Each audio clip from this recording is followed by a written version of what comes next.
Thank you, everyone, for joining us today. It's very impressive that this many people are interested in this topic. The one thing that I have to say, and I already mentioned, I have a longstanding relationship with the Johnson Center, and they, in combination with ARI, have helped me understand how nutritional and healthy living can impact learning. And I also have to say that I first saw an iPad in 2010, so I have had a very steep learning curve myself. I had had an iPhone prior to that, but again, absolutely no access to an iPad until 2010, and that is when I started learning. So just a little bit more about social media. Anna did a nice job telling us what webinars are coming up.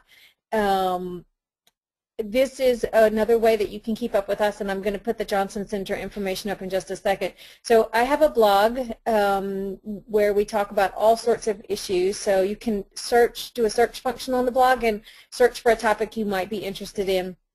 We also keep a list of apps on the blog, so you can go there and see a full list of many of what we'll be talking about today. And from our homepage on our website, appliedbehavioralstrategies.com, you can also join our email list. We have a Twitter account, and we're listed on Facebook. Similarly, the Johnson Center has their blog, their Twitter account, and their Facebook. So connect with all of us socially so that you can keep up. Now, one of the questions that has already come in is, can I record it and watch it later? That I'm not clear about, but I do know that it will be posted later on the viewing channel for you to watch. I also know I can send you a copy of the handouts, but I think because there's almost 700 of you, that it will be easier if I make a copy available on my website. So I will ask my web team to put that up by the end of this week, so you will be able to download the handouts. Okay, so moving forward, you heard a little bit about me. I want to say we know for a fact that there are parents, teachers, speech and language pathologists all registered. I'm sure there are many other, but the bottom line is that we're all interested in how iPads and tablets and those kinds of technology can be used to help children on the spectrum. Now, please know that this would also apply to other disabilities as well. It's just that for this population, they tend to respond very well to our technology. So we're going to talk today about the pros and cons of technology. I'm going to show you a list of some iPad cases, also talk briefly about iPad funding, and then go through the actual apps that you may find helpful. And then push one brand over another, but personally I work well with the iPad as opposed to, say, the Google tablet. I'm not telling you that you have to run out and buy that brand. I don't have any investment in iPads or in iPad technology or in app development. That is not of interest to me. I am most interested in what's going to be best for our kids. And so I'm not making any money off of any talks or training that I do on this topic. I do know that this interface really works well with our kiddos, kids and adults. They are able to move through it with very minimal instruction. And children as young as babies can figure it out. So that's one of the reasons that we are drawn to this type of technology. Another thing is that it's so easy to use and can be very portable. So in the past, we may have used a bulky computer or even a Dynavox, say, if you're using it for communication, and you just don't fit in socially like you do when you have an iPad. Now, when it comes to these types of devices, it's important that you personally know how to use it before you can expect your children to know how to use it. Sometimes our kids learn faster than we do, so you need to be 2 steps ahead of them. So that means you need to learn how to purchase it, learn how to purchase apps, learn how to sync it. There are certain apps that when you make changes on them on your device, if you go to sync it to your computer, then you might lose all of that customization that you spent hours doing. So it's very important that you understand each app that you're purchasing and how it syncs and how to save the changes. And we're not going to spend a tremendous amount of time on augmentative communication today because that's in another webinar that's coming up down the road. So we're actually going to talk about the iPad and how to use it for all types of purposes with the focus on communication in a subsequent webinar. And like I already said, the device is not a babysitter. We cannot use it as a babysitter. We need to use it as a form of instruction and or communication. There are ways that you can go in and adjust restrictions so that your children, like for instance, we have a client who likes to stem on the maps and the Google Maps. And so we have to turn off the map function.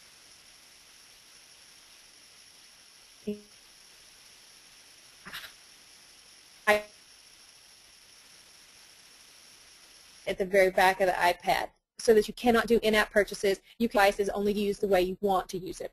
And I do make one exception when I allow it to be for entertainment / babysitting, and that is when you're, as a family, in a very stressful situation. So, for example, if you have to go get a blood draw for testing or an invasive medical exam or a dental exam, then I would allow the iPad to be used for entertainment purposes. About how easy it is to use and how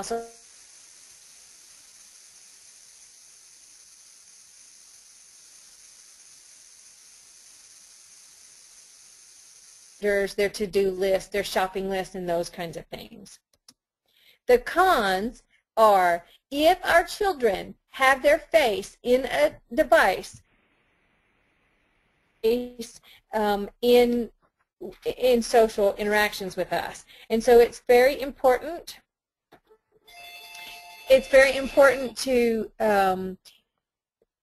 to make sure that you interact with your child when you are interacting with the device. So you can set up contingencies so that when the child pushes at 3, 4, 5 buttons, then you stop, you have a social interaction, and then you let them go back to playing. Because again, the constant focus on the device does limit social interaction. All right, so it sounds like we have some audio problems. I don't understand. I know when Anna was talking, it broke up a little bit. I'm not sure. I have a wonderful internet connection, so I'm not sure why it's jumping around. Okay, Anna says it's good now. Maybe if I just talk slowly, which is very hard for me to do. Then the other downside about using devices and apps is they're not always, and I use the word malleable, but you could also say customizable. Every app has its strengths and weaknesses, and so when you go in to purchase an app, if you look at user ratings and you look at the screenshots from the developer and read people's reviews, that will help you understand if it's going to be a good purchase or not. For those of you who are having sound problems, it is probably related to your internet connection. So again, this will be recorded, so you should be able to go back and watch things that you've missed. Now, another blog that I like a lot is the Friendship Circle blog. They have multiple topics of interest. I really like their blog on the top iPad cases, so you can hop over there at some point and see their list, keeping in mind that whether you have the iPad 1, the iPad 2, the iPad 3, I should now add the iPad mini, the case is going to vary. This is the list of cases that we have. I have personal interaction with the ADMI adapter as well as the OtterBox. I have also had the skins. My preference is sometimes the OtterBox, sometimes the ADMI, and it's for different reasons. The OtterBox is super safe. If it gets dropped or damaged in some way, the OtterBox will help. The ADMI adapter is a very good case if you plan on using your device for communication. Specifically, it plugs into the speaker, and it comes with 2 speakers. So it's a very loud amplification system. It also has a handle and can be carried, and a stand to sit up. It doesn't increase the weight of the device significantly, and so again, depending on what you need your iPad for and how you're going to use it, your case will also be an independent choice. In terms of funding, I have a blog describing everything that I'm going to go through right now. And again, we're not here to talk about the funding as much as we are to talk about the technology. And so I don't want to spend a great deal of time. My preference is that you utilize insurance first, grants and other funding second, and then your school resources as a last resort. Your insurance will cover it based on your insurance policy, and also the fact that it must be medically necessary. So that means your child really, really, really needs the device in order to talk. And that, again, is more for children who are nonverbal or very limited verbal. In addition to it being recommended by your physician, it would also have to have some support from the SLP, or their speech and language pathologist. So that's a very important thing if you're going to try to get it funded through insurance. There are a number of grants available, so you want to keep those in mind. At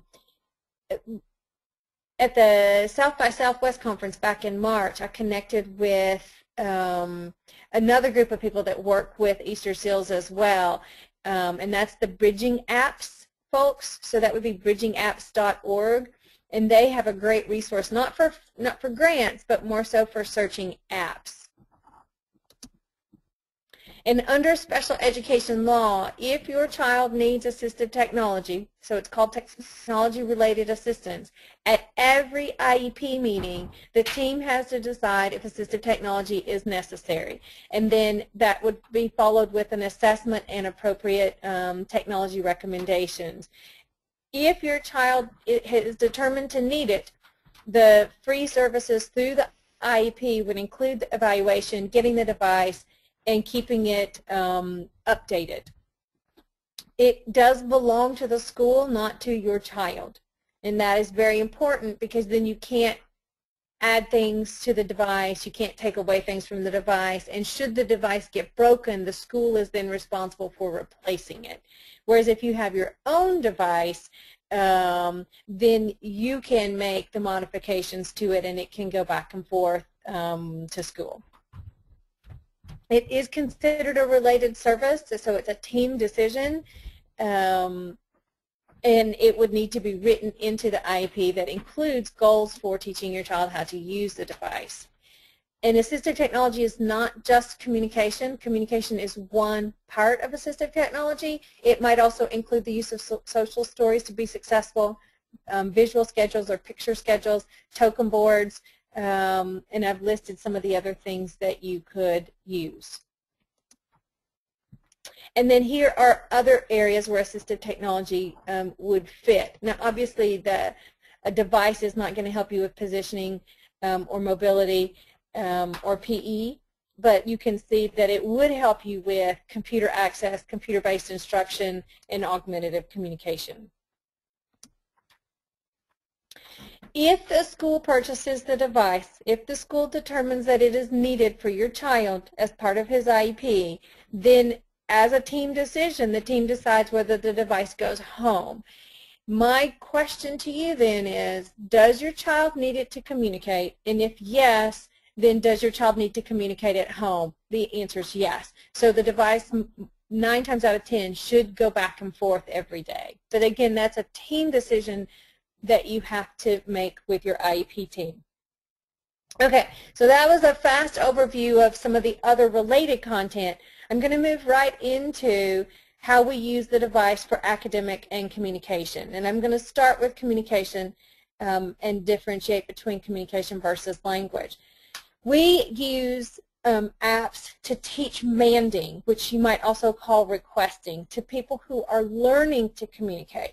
So, for example, I have a little girl who's nonverbal, and she's learning to make her wishes known. So she can tell us, I want to watch a movie, I want to play with this ball, I want to go to the bathroom. So she's using her device in that way. We also use it for some simple schedule predicting. So for example, my brother, whose name is Mac, he has an iPad set up with his adapter case that I told you about. We have a home folder, we have a community folder, and we have a work folder because he's an adult and he goes to a work setting. And within each of those folders, then he has the communication choices for that setting. Obviously at home he can take a nap, he can rest, whereas that's at work, taking a nap is not an option.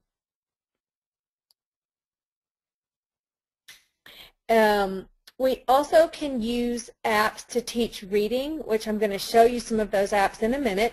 But I had a young man that I was working with, and he could read, and he was reading Clifford the Big Red Dog, which was not really age appropriate. And so I wasn't sure if he was comprehending what he was reading.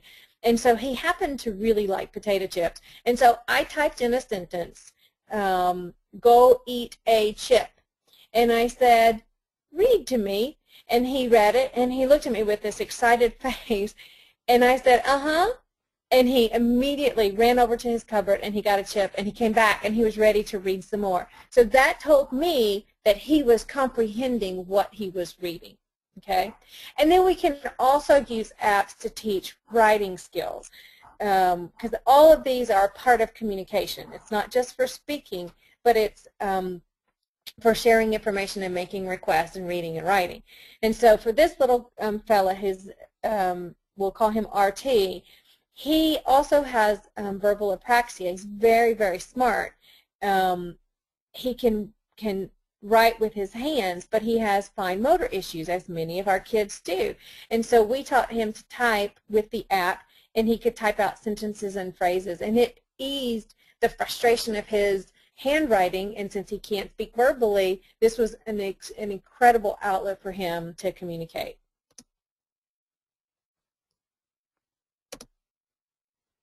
Now, there are many, many, many communication apps out there. Jen just asked what app for writing. I use Proloquo. It is one of my favorite, which we'll talk about in a second. It is extremely expensive. And so I'm not going to tell you to run out and buy Proloquo only, because there are other typing apps you can use, like Notepad, for example, is free. The thing that I like about Proloquo is that it will speak it for you if you need it to. So this is a long list of apps that are available to assist with communication. I don't have time to go through them all. I'll show you a few of them. So this is what Proloquo would look like, and there, again, it's extremely customizable. You can do all kinds of things with it. We'll cover it in detail in the augmentative communication session, but today you just need to know that it is available. It's extremely expensive, but will allow you to customize to multiple levels. The Expressionist is much cheaper. You can put in your own pictures, and the phrases are quite simple. You can also record your own voice, which is helpful for some people. This is a sample of what iConverse looks like. Again, you can use your own pictures if you want. This is iCommunicate. It costs a little bit more because it is a little more customizable. You can import your own pictures. You can create mini schedules that you can use to help the child predict their day. Look to Learn, again, a little customizable, but not as much as some of the other ones. In general, for apps, you get what you pay for. So if you spend 99 cents, you're going to get 99 cents worth of customization. If you spend $189, you're going to get $189 worth of customization.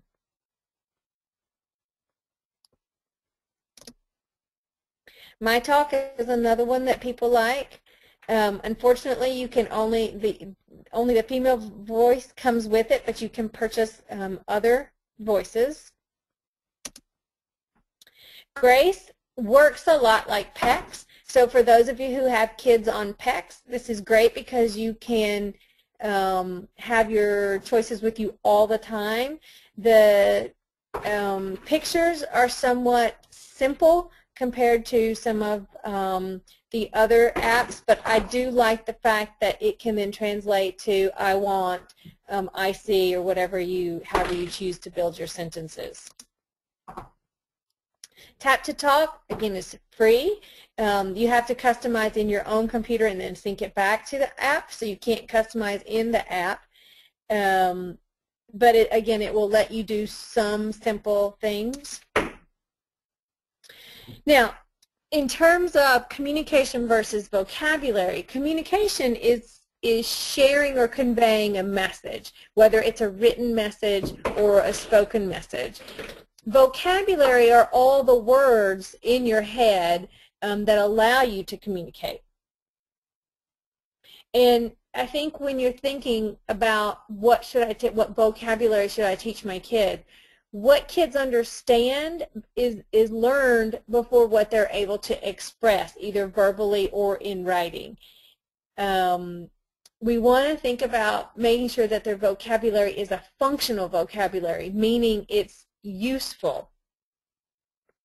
So think about, what does your child need to talk about? What does your child want to talk about? Those would be the first words that you would want to try to get into your vocabulary.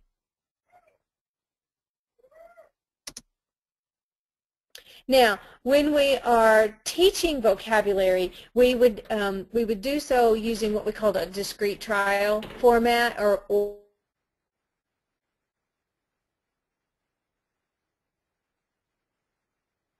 we'd pull up a picture of a bus and get them to say bus.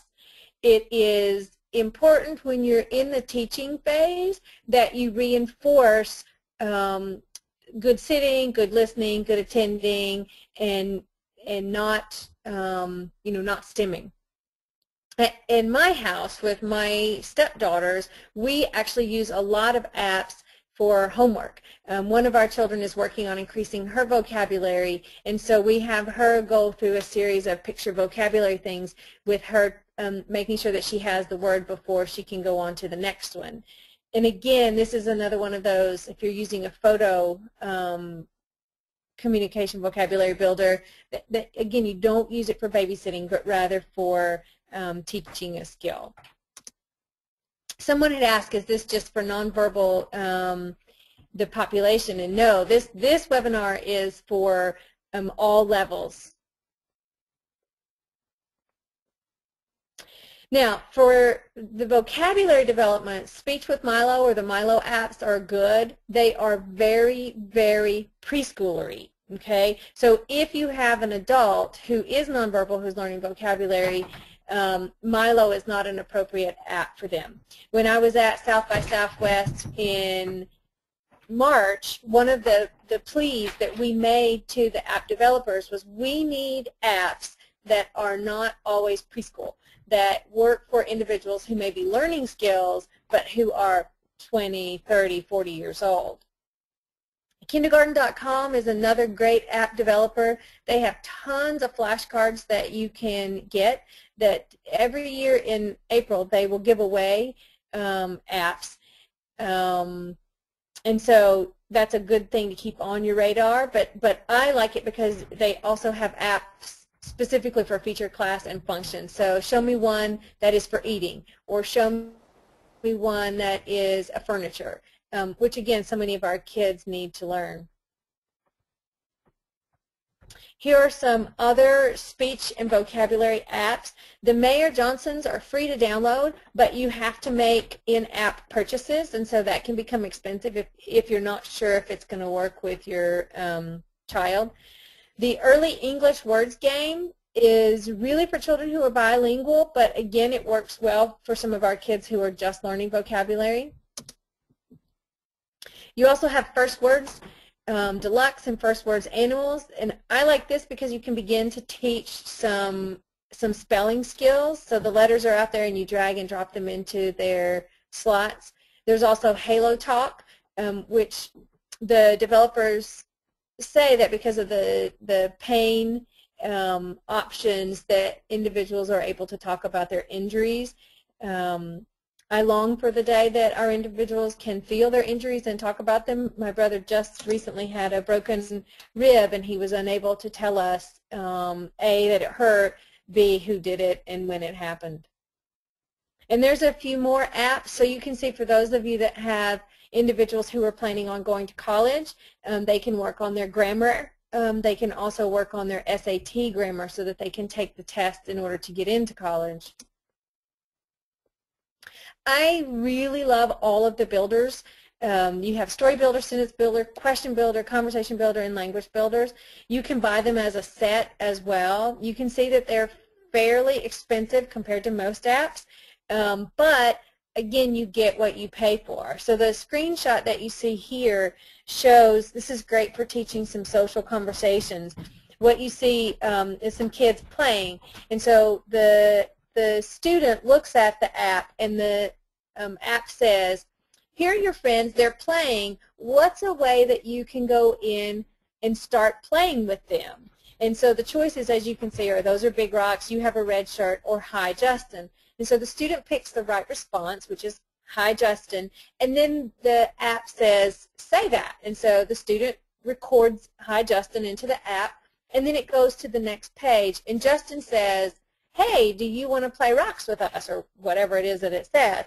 And so by the end of this 3 or 4 turn conversation, each of the steps is recorded.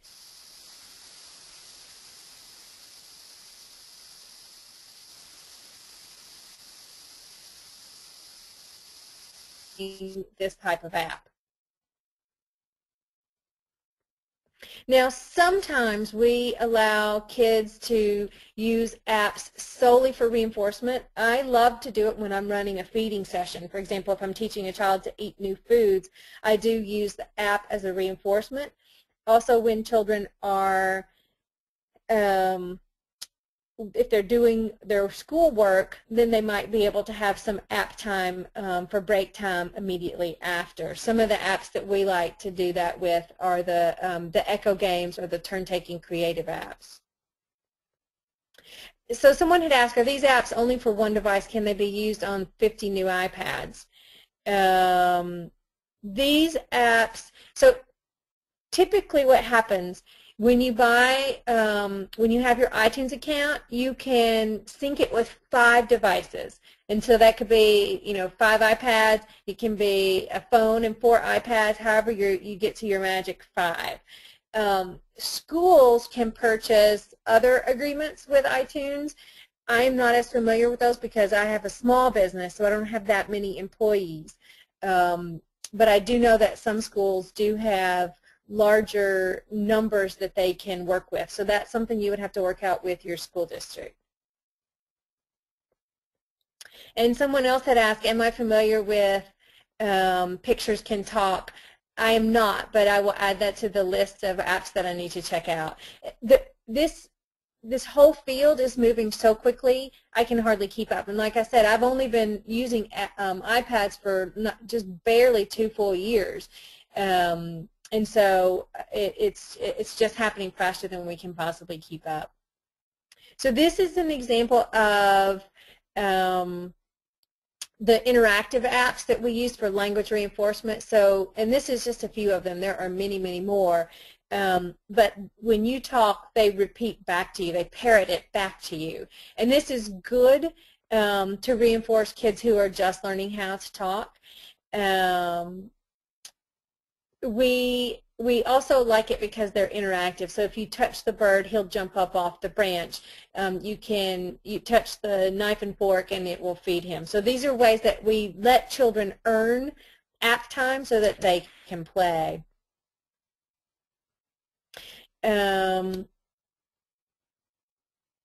someone had asked about Brain Parade. I actually know the app developer of Brain Parade. He lives here in Connecticut. He's fabulous and does a great job of helping other app developers specifically for autism. He did not develop Brain Parade for autism. He learned after the fact that it worked great with our kids. And so it is a great app.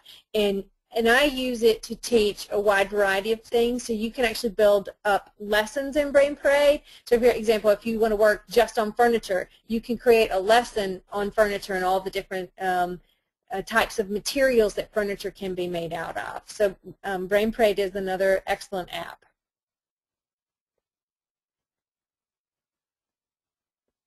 All right, now moving on to occupational therapy. This was developed by an occupational therapist. It's called Dexteria, and it is great because it also tracks how much work your child does. So it includes writing ABCs and 1, 2, 3s, but there are also exercises for developing your pincher grasp as well as coordinating all 5 fingers together. Moving on to visual supports and other apps that we have. For the first year to year and a half that I was doing this, I was a huge fan of iPrompts because, you know, we had very few choices. Now my new favorite is ChoiceWorks. However, there are limitations of both.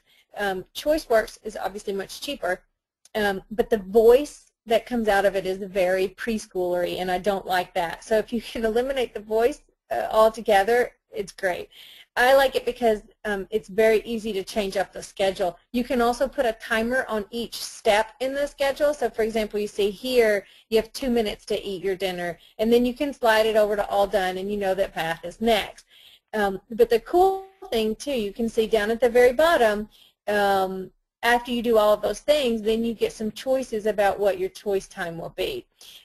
Within ChoiceWorks, you have the schedule. There's also a waiting with a timer, and so it says, I am waiting for, and you put in the picture that you're waiting for. When I am done waiting, I will get, and then there's one about feelings that says, you know, when I am angry, I can do this or I can do that, and if I do that, I will get this consequence. But if I have a tantrum, then I'll have to have a brief timeout, or whatever you set the choices up to be. But again, it does have very baby talking. The iPrompts, the limitations for them, A, it's too expensive. B, the picture choices are very, very limited. You can upload your own pictures, but unless you're a professional photographer, it's very difficult to get clear pictures that our kids can see. I do like the timer that is available in visual supports, but you can get timers for free or for 99 cents, so I hate to pay $49.99 for a timer. And then there are a few other visual supports that you can use. Now, moving on to social skills, some of the apps that we have come across are the Quick Cues, the Stories to Learn, and the Hidden Curriculum. And like I said, I really, really like the Builders apps because they're great for teaching that reciprocal turn-taking. The Conversation Starters is a good way to teach kids how to start conversations when they're at parties or other social events. For sequencing, I got to keep a track on my time. I'd like to go about 10 more minutes before we jump into questions. For sequencing, one of my friends in Austin, Texas is actually the app developer for Maverick Software. Again, I'm not getting any kickback for selling her things. Our kids love her apps. All of her apps are sequencing related, so you can make cupcakes. You can use a mix. You can put icing on, you can put sprinkles on, and then you get to eat it. For pizza, you get to pick what kind of dough you want, you get to pick what kind of sauce you want, and then the kinds of cheese. I, of course, tell my children that it's gluten-free and dairy-free pizza so that they can stay on their special diets. So that is helpful for, again, that whole act of what comes first, what comes next, what comes last. There's also a sequencing app that you can purchase. Again, you need to go in and see the screenshots within iTunes so you can see if this is a match for your child. These are just samples of things that we've used on a regular basis because of the types of kids that we work with, but that doesn't mean it's necessarily going to fit your child. Now, when we teach reading, it is scope and sequence. So before a child can read, they have to know their letters. Then they have to know what sounds the letters make. Then they have to start figuring out beginning sounds. So bat starts with what sound, what letter makes that sound.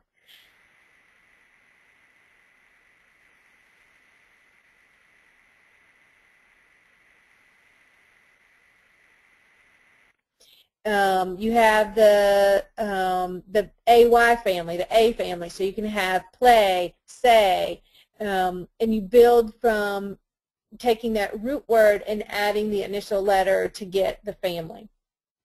We also work on simultaneously sight words, words that might not necessarily sound like they look, but also high-frequency words within reading. And then finally, we will work on reading comprehension. So again, these are just a few of the apps that we like. Smiley Sight Words is fantastic because it has a huge vocabulary list. It's based on age level or grade level, or like Dolch is a common reading level that is used in schools, and so you could put in the pre-primer, you can put in the kindergarten, you can put in the first grade, and whatever your child is working on. If your child has a set of words that they are targeting, you can actually create your own word list and put them in. It also keeps statistics for you, so you know how many times your child gets it right. I really like the Teach Me apps, but they are babyish. So you're only going to get those if you have a preschooler up to, say, 2nd or 3rd grade. Anything beyond that, and they're too babyish. But they intermix some reading skills and some math skills. And they build in reinforcement automatically, which is also good. And they do a little bit of data tracking as well. Superwise, another great app for some of the beginning reading with the letter sounds, with the fill in the blanks, tracing letters. ABC Matchups is like a puzzle, so you have the A and then you find the picture that starts with an A and put them together. I like the Montessori apps a lot because within their intro to letters you can trace, you can do letter sounds. There's 5 or 6 different ways you can use that app. Once kids are, well, actually they start reading books at a very early age, as early as 6 months. You can start reading to kids.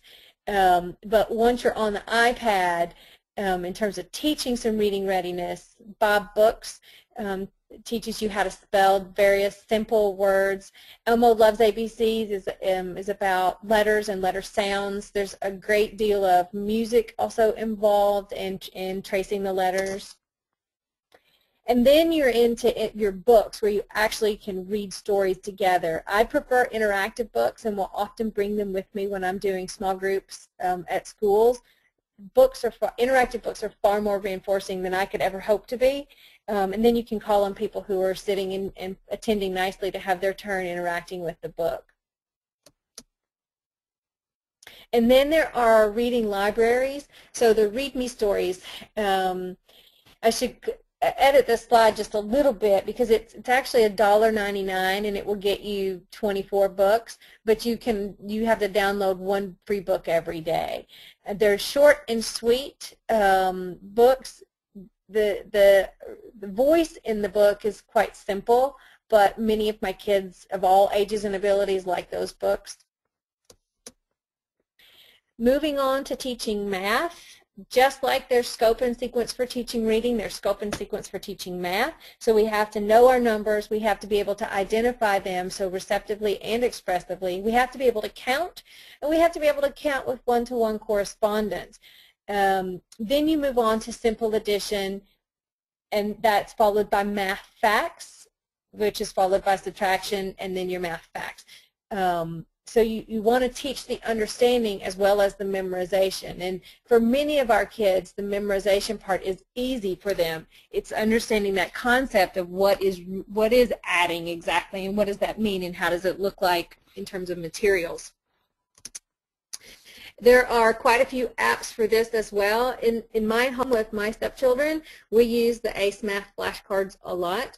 I like it because I can set up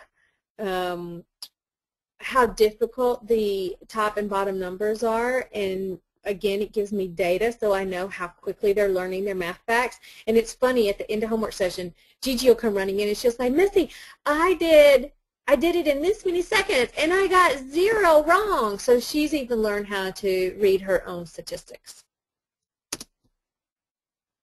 Now, for interactive games, and I talked about this a little bit, so like your Angry Birds or your Rat on a Skateboard or Where's My Water, all of those apps, they're also fun, and many of our kids don't know how to entertain themselves. And so that's a skill that we actually have to teach them how to do, because, I mean, let's be honest, who can cook, who can clean, who can do all the things that we have to do to run a household if our kids can't sit and do something independently? So we will actually teach them to play apps appropriately. So many of our kids like to stand in front of a VCR and play, rewind, and that doesn't cut it. So we teach them to behave like they're supposed to behave, and they need to play with the app the way they're supposed to play with the app. And then we might throw in a few other things like, oh, where's the cat in that picture? Oh, look at that. Can you find the one that flies? And then that gives us other things that we can reinforce while they're learning to play a game. Now, these are all very preschoolery as well, but many of our kids like them, and that's the Duck Duck Moose apps. So the wheels on the bus with the doors that open and close and the windshield wipers that turn off and on. Oh, sorry, Wheels on the Bus is on there twice. Oh, MacDonald Had a Farm, Itsy Bitsy Spider, those are all great. I have kids songs on my brother's app, and that's what it's called. It's called Kids Songs, and so it's the ants go marching 2 by 2. Clap your hands. If you're happy and you don't, clap your hands. It's a little harder to find when you go into iTunes. And then, of course, many of my kids love the Virtuoso free piano. Depending on your child's interest, they may or may not like the art. I love the drawing pad because for $1.99 you can do so much. With almost all of these apps, you can also use the screen capture function. So if you switch the power and the home button at the same time, it will take a picture of whatever's on the screen. And so then you can use those pictures for other things. So for example, if you're in Elmo and you're coloring a picture of a bat that your child has worked on as part of the letter B, then you can take a picture of it, and now that picture is in your photo album. And the same thing for the drawing pad. If your child has drawn a beautiful picture, you just take a screenshot picture of it, and now it's in your photo album. I love, love, love, love the wooden puzzles. They're great for, again, teaching numbers and letters and order. If you see the screenshot that's here with the xylophone down in the right-hand corner, that actually is interactive. So once you put the xylophone together, then you can play it like a keyboard.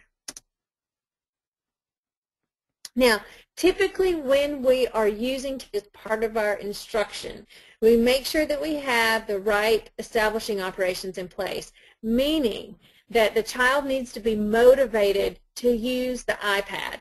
And so they're not going to be motivated if we as parents let them stim on an iPad all day long. And so when it comes time to work, they have no motivation to work because they've played on their iPad all day. So just last weekend I traveled to Michigan to teach a couple of little boys to eat, and one of the boys spends all the time in front of the TV and iPad.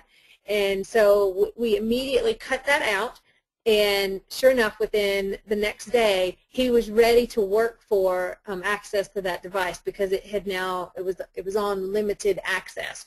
So again, that's the other reason why I don't like to have iPads as babysitters.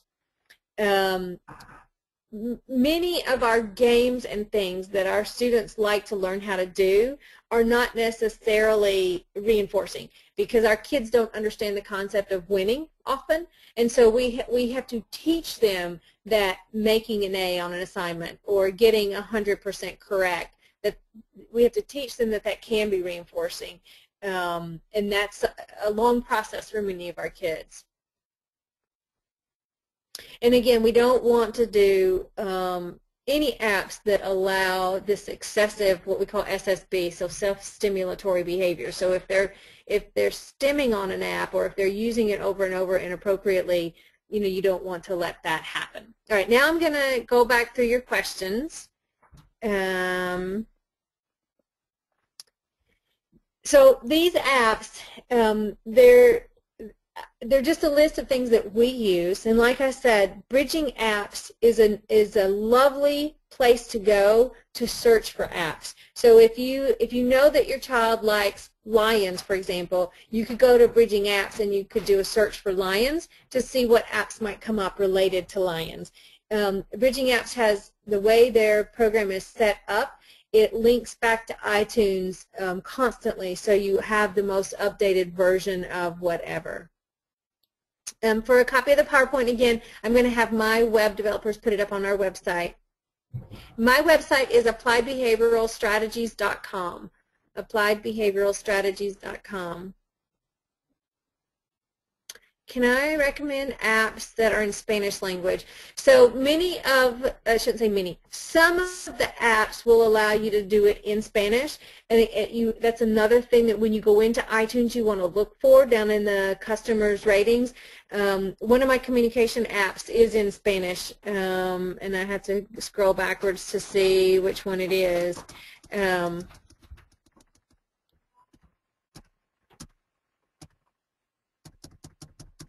2 seconds. I also know that the Wheels on the Bus, for example, will sing in Spanish if you pick it. Early English Words, I think, is one that will go English to Spanish.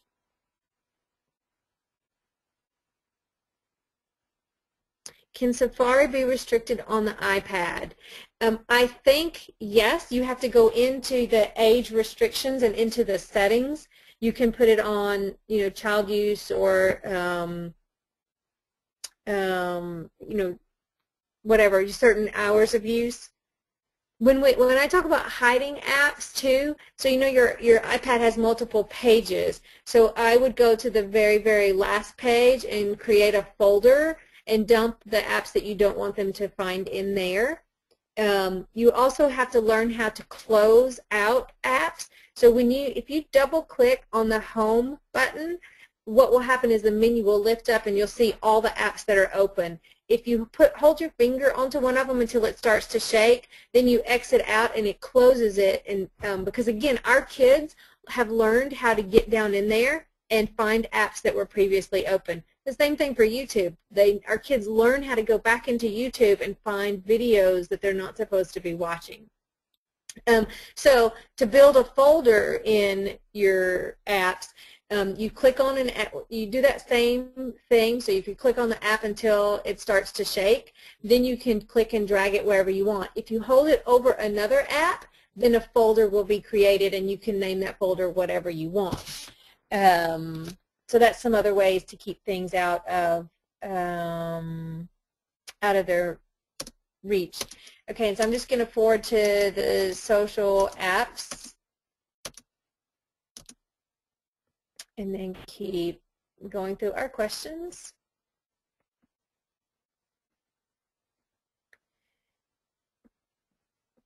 Can you give a list of apps which are inexpensive and the most useful apps that are listed by you in your presentation? I don't have them in order of most to least expensive, but again, when you download the entire slideshow, you'll have that available to you. Can you get all this on the iPod? So some of the apps are iPad only, and so you will have to go, when you go in to purchase them, you will have to see if they are both for iPad or iPhone, iPod. Many of them go both ways, but if they are specifically created for the iPad, meaning that the graphics are better so they can get bigger image or whatnot, you'll have to check on that. So like for the Wheels on the Bus, for example, I own 2 copies of that. I have the iPhone copy and I have the iPad copy. Apps for higher functioning adolescents, those that have problems with socialization and behavior issues. So again, every app selection that you make is based on your child. I can tell you that many of the apps that are out there are very preschoolery, and so we did request that the developers come up with age-appropriate apps that can work on some of these things that we need to work on, like turn-taking, conversation, perspective taking, feelings, and those kinds of things. And so what your child might like is going to be very different from, say, what our kids like. The choice-making app, ChoiceWorks, I think, would be a really good thing for helping that student learn to weight appropriately. The other thing that you might enjoy is the Pictello. Pictello is a very expensive app that is made by the same people that make Proloquo, but it is wonderful for making social stories about your adolescent. So if that person is, let's say your adolescent is having trouble turning off the TV when it's time for bed, then you can make a social story in Pictello about why we have to turn off the TV and what we get when we turn off the TV appropriately, so that they can work through some of that behavior. I don't know of anything that is in Arabic. I am so sorry. I wish. I do go to Dubai about once a year, but I don't know of any apps in that language. Social skills, apples again. Oh wait, those are the social skills. Sorry. One can use the guided access setting to limited function just so that, yes. So within the app, you can actually do the 5-finger grip so that you can slide between apps that are already open. When you go into your settings, you can adjust that. Like if you're going to use this for a learner who is nonverbal, you can go into Proloquo and set that as well so that it will only be Proloquo and no other things. So there are many ways you can modify your apps and your device using your settings.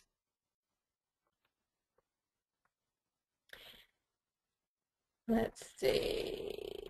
When teaching different ethnic groups, are there different apps for social skills? I have not come across that level of specificity. So I know, like, say, for example, in Korean, I had many Korean graduate students. I know that they are taught not to speak unless they're spoken to, but I have not come across any apps that differentiate. I'm not even aware of how to search in iTunes for apps in different languages because unfortunately I am somewhat limited in the languages and speak only English with a little bit of sign language and a little bit of French, which serves me no purpose at all, I must say. But that is an area that I need to learn more about because our children with autism come in all shapes and sizes. What was the name of the app mentioned on slide 39? Oh, Dexteria.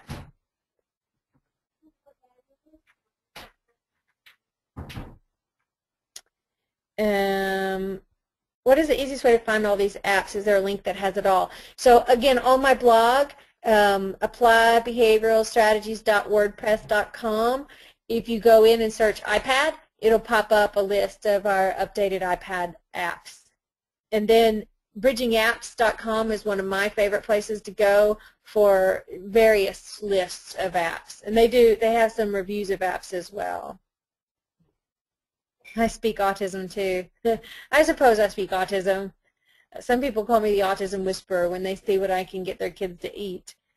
Let's see. What do you think is appropriate time limit for a 5-year-old each day? Ooh, it depends on if you're using it for reinforcement versus instruction. So if, let's say your 5-year-old has an ABA program running, and so he's working, and getting reinforcement breaks, I wouldn't really put a time limit on it. But if your 5-year-old is one of those that likes to stem on things all day, then I would give him 30 minutes a day screen time, meaning iPad, iPhone, or TV. Because again, if our kids have their face in a screen, they don't have their face with our face, which is where they need to learn to function. What are good apps for reading comprehension? So again, the reading comprehension is that last step that we do in the reading process.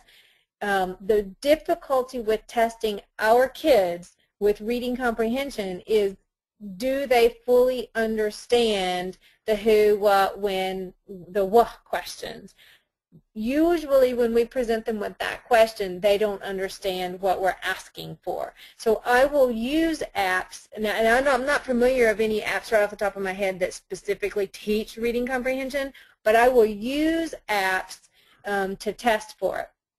So I might read a book that's not on an iPad, and I'll pull up, say, Perloquo, and put 4 pictures in the screen.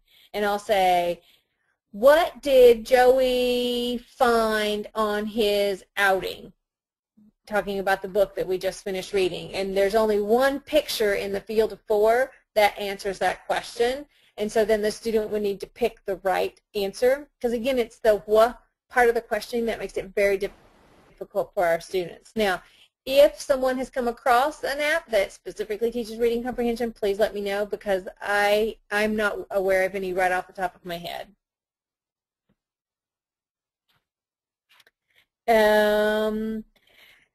Will this webinar be posted on YouTube? I think that's right, Anna, correct?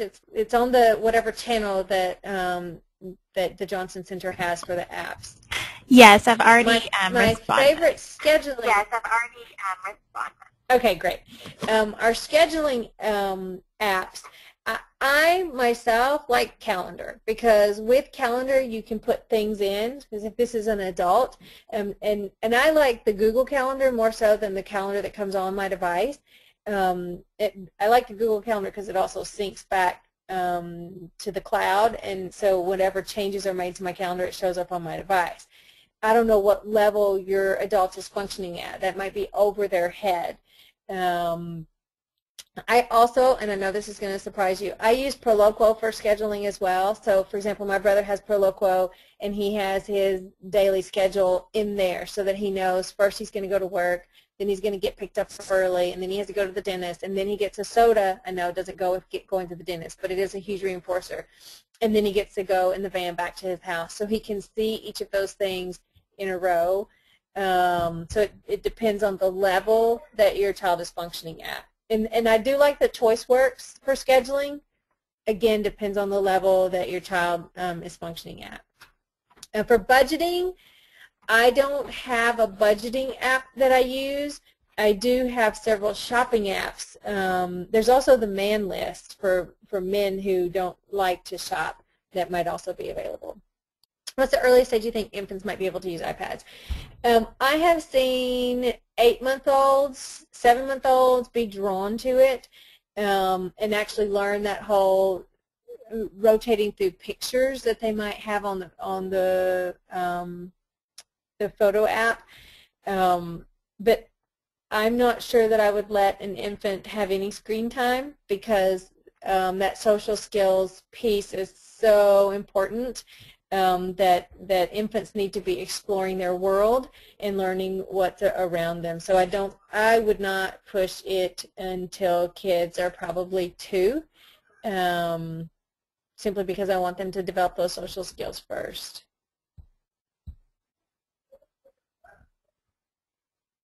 So for hyperlexia, yeah, so many of our kids will learn how to read but not understand what they're reading.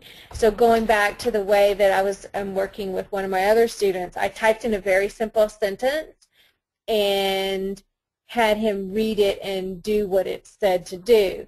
The beauty of Perloquo, and I know it's $189, but we're talking about, we're talking about teaching your child a very important skill.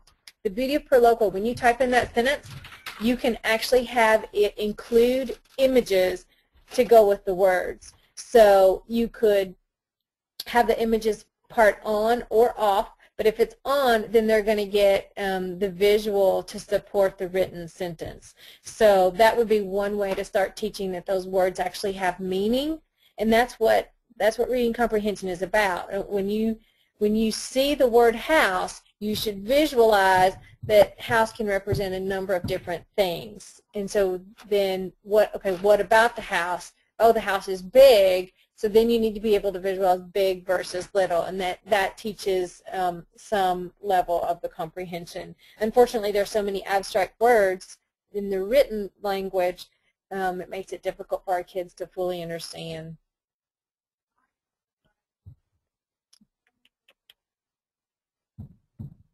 And I think I have time for 2 more questions.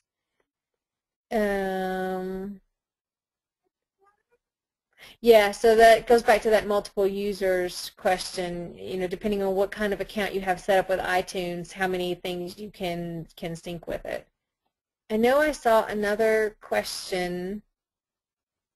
Oh, here, someone has posted a website, technologyandspecialed.com. I don't know that one, so I can't recommend it. Yes, bridgingapps.org. Do you find that these apps can be crossed over for other populations? Yes, these apps are not specifically for children with autism. In fact, many of the app developers that we interacted with at South by Southwest were not even aware that their apps were great for that population. Okay, so one more. So how to get the handouts? Again, go to my website, appliedbehavioralstrategies.com. We'll put it on the What's New. It'll be right in the right-hand corner. And last one, problem solving and flexibility. Boy, that's the $50 million app, isn't it? So many of our kids have trouble with both of these skills, and they're 2 separate skills. So for flexibility, I wouldn't even use an app for it. I would get an app that's customizable, and I would constantly change it to teach them to be more flexible about how they use the app.